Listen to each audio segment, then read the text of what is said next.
ఈరోజు రాష్ట్రంలో ప్రజాస్వామ్యం అన్నది కనపడడం లేదు.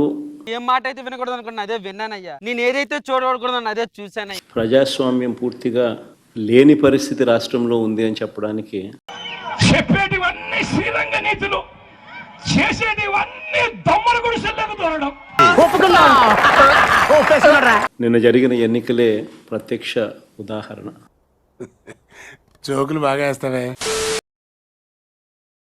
నా పక్కన అటువైపున ఉన్న వాళ్ళు అక్కడ ఎవరు లేరు కదా సార్. ఇద్దరు జెడ్పీటీసీ కంటెస్టెడ్ క్యాండిడేట్స్. ఎదవా ఎందుకు పనికిరాడు. నా కుడివైపున హేమంత్. Hi uncle. హలో.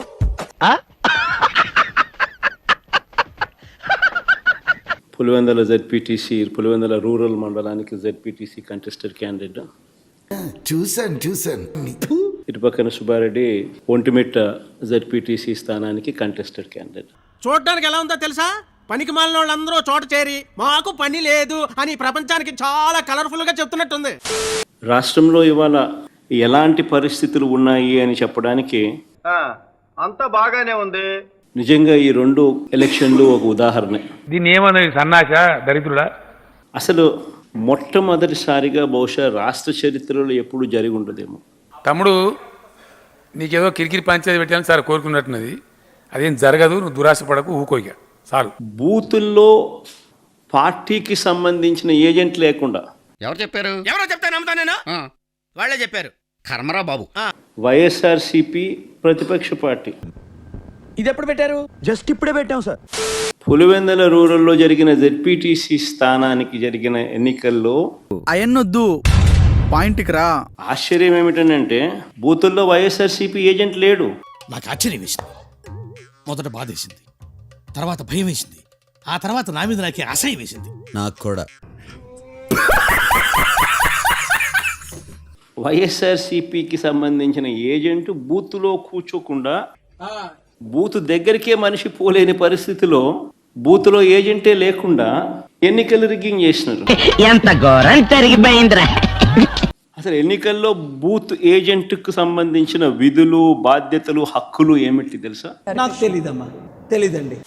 అసలు ఓటర్లే లేక దొంగ ఓటర్లను గుర్తించడం ఎవరు చేస్తారు? ఏజెంటే చేయాలి. అవునా? అబ్బా. ఓటర్ల జాబితాను తనిఖీ చేయడం, ఆ విషయం మాకు తెలుసులే. అక్రమాలు, బెదిరింపులు, ప్రలోభాలు పెట్టడాలు, ఫేక్ ఓటర్లు ఉంటే వాటిపై అక్కడే ఉన్న ప్రిసీడింగ్ అధికారికి వెంటనే చెప్పి వాటిపై ఫిర్యాదులను అధికారికంగా నమోదు చేయడం.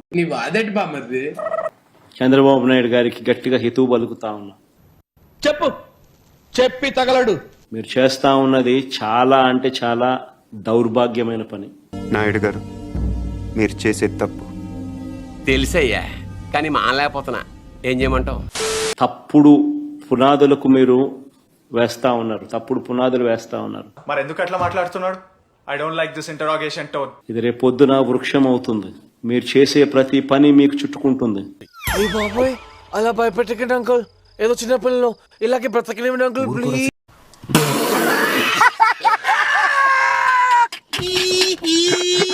మీరు తీసుకొచ్చే ఈ కక్షలు, కార్పణ్యాలు, ఈ మాదిరిగా చేయడాలు. ఏడ్చేవలే, నీ అవతారం చూసుకున్నావా?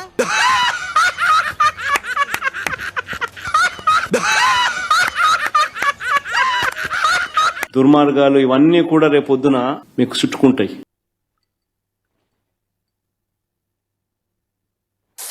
ముఖ్యమంత్రిగా ఉన్నావు, నీ జీవితానికి బహుశా ఇది ఆఖరి ఎలక్షన్ కావచ్చు.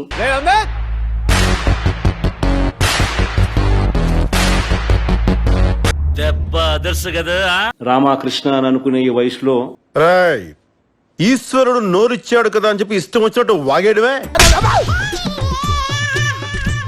కనీసం ఆ మాటలన్నా అనుకుంటే పుణ్యమన్నా వస్తుంది. ముందు నువ్వు పూర్తిగా నిక్కచ్చిగాడు. ఈ మాదిరిగా చేస్తే నరకానికే పోతావు. నీలో నాకు నచ్చేది ఇదేరా. కొంచెం లేట్ అయినా నిజం నీ అంత నువ్వే తెలుసుకుంటా. ఇప్పటికైనా మార్పు తెచ్చుకో చంద్రబాబు అని హితవు పలుకుతా ఉన్నా. చెప్పకు, మీ కూలీలకు చెప్పుకో బ్రో, వింటారు. అందరి ముందు పరుగు పోయిందిగా, ఇంకెలా తలెత్తుకుంటావు? ఆశీర్వదించండి మావయ్య. సాక్షాత్తు ఇక్కడ డిఐజీ అదే పనిగా పులివెందులకు వచ్చి కూర్చున్నాడు ఆయన. మీ మొహంలో టెన్షన్ చూద్దామని.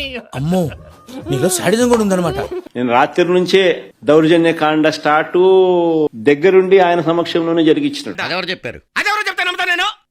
వాళ్ళే చెప్పారు. వీడు తింగరమాలోకం. ఎవడి డిఐజీ అంటే కోయా ప్రవీణ్. అరే తురే అన్నావంటే తోలు తీసేస్తాను ఎద్దవ్వా. ఎవడి కోయా ప్రవీణ్ అంటే టీడీపీ మాజీ ఎంపీ గరికపాటి రామ్మోహన్ రావు గారి సమీప బంధువు. ఎవడు అడిగాడు రా నిన్ను? ఎవడు అడిగాడు రా? వాళ్ళ రాజ్యసభ వాళ్ళ ఎంపీ గరికపాటి రామ్మోహన్ రావు గారి సమీప బంధువు, వరుసకు అల్లుడు అవుతాడు. ఆయన ఆయన ఆధ్వర్యంలో ఎన్నికలు జరుగుతా ఉన్నాయి. స్ట్రాంగ్ ఎవిడెన్స్ ఏదైనా ఉంటే చెప్పండి.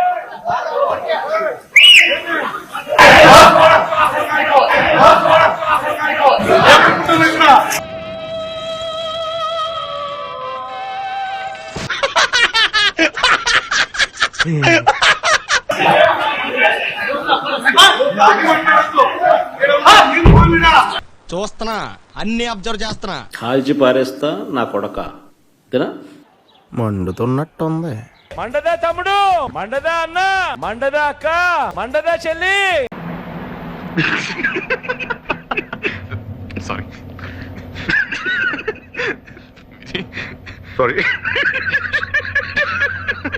డిఎస్పి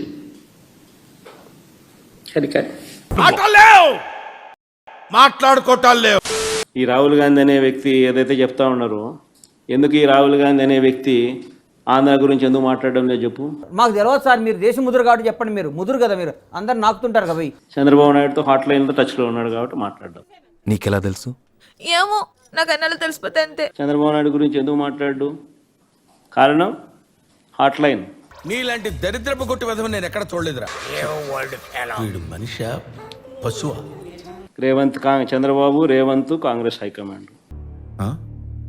సరిపోయింది. హీరో విలన్ కొట్టుకుని కమెడీని చంపేసినట్టు నా మీద పడతారేంటి? వీళ్ళ పార్టీలు, వీళ్ళకో ఎజెండా. నంది ముందు రంగు మార్చిన పంది కారు కూతలకు వస్తే కపాలం పగిలిపోతే. మన దేశం కర్మ ఇట్టుంది కాబట్టి ఇట్టుంది అంతే. ప్రపంచంలోని అంత నికృష్టుడు కూడా ఉండడరా. శవం మీద మరమరాలు ఎలుగుతునేవాడు మొహలా మొహం చూడు.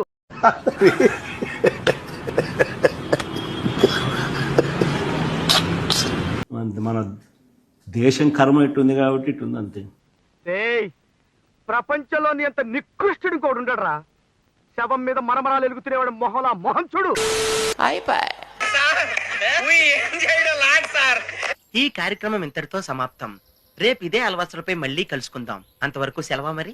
నా ఛానల్ పేరు గుర్తుందిగా? Please like, share, subscribe.